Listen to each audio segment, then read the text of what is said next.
Semana movimentada nas comercializações do café. No mercado internacional, o grão registrou queda nos preços nas bolsas de Londres e Nova York.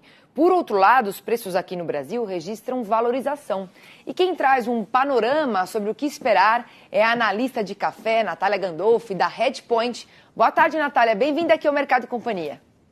Boa tarde, agradeço pela oportunidade de participar aqui hoje do programa. Qual que é a situação do atual preço do café no mercado?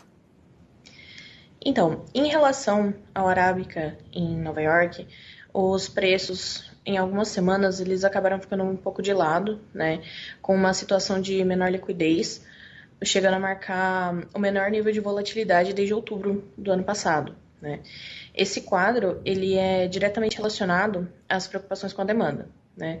Por exemplo, essa semana foram divulgados os dados de importações dos Estados Unidos, né, mostrando que, novamente, os embarques para o país ficaram abaixo da média.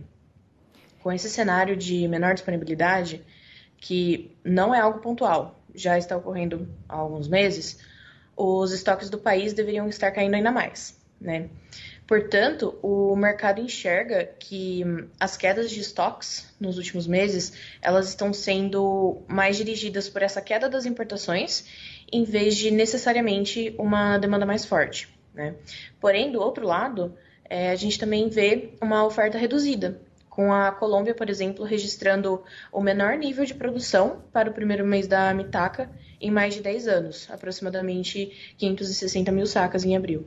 Certo, e como é que está a comercialização, né, da safra 22, 23, 24? Tem muita venda antecipada ou não? A comercialização ela ainda está bem abaixo do mesmo período do ano passado, bem abaixo da média também, inclusive, com muitos produtores aguardando a chegada do inverno, né, que geralmente leva a uma maior volatilidade devido às possíveis ocorrências de geada, né, e sobre a safra 23-24 em específico, também ainda existem estoques da 22-23 para venda, né? Então isso acaba travando um pouquinho também. E também vale ressaltar que as chuvas durante abril, elas acabaram gerando atrasos na colheita, né? Que inicialmente havia expectativa de um ritmo mais acelerado, por conta da maturação mais uniforme na maior parte das regiões.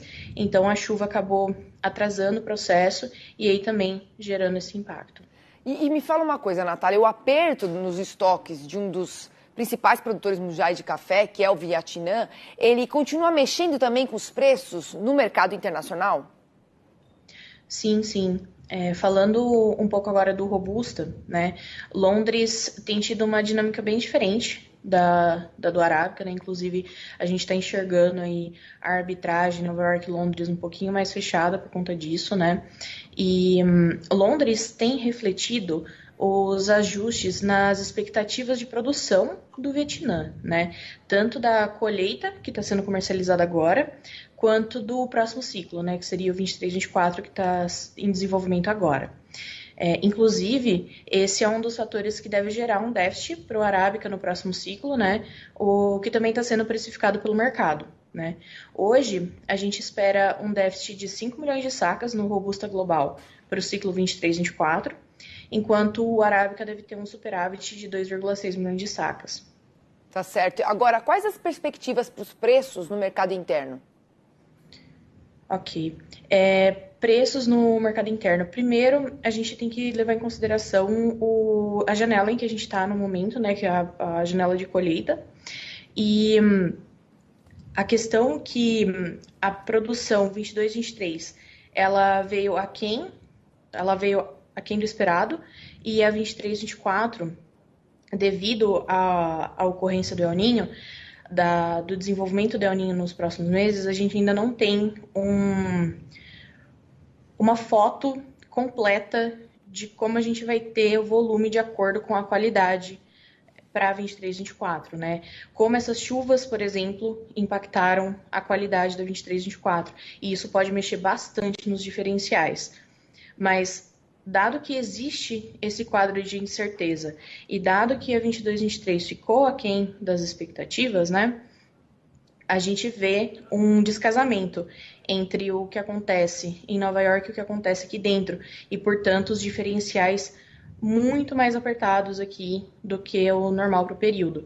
E essa é uma situação que não deve simplesmente se resolver voltar à média no curto prazo. Certo, com o cenário climático ainda incerto, né, uma mudança de chave aí para o próximo semestre, e com essa questão aí das intempéries que também afetaram a última safra. Natália, muito obrigada aqui pela sua participação mais uma vez, a gente conta com você sempre e até uma próxima. Muito obrigada, até a próxima.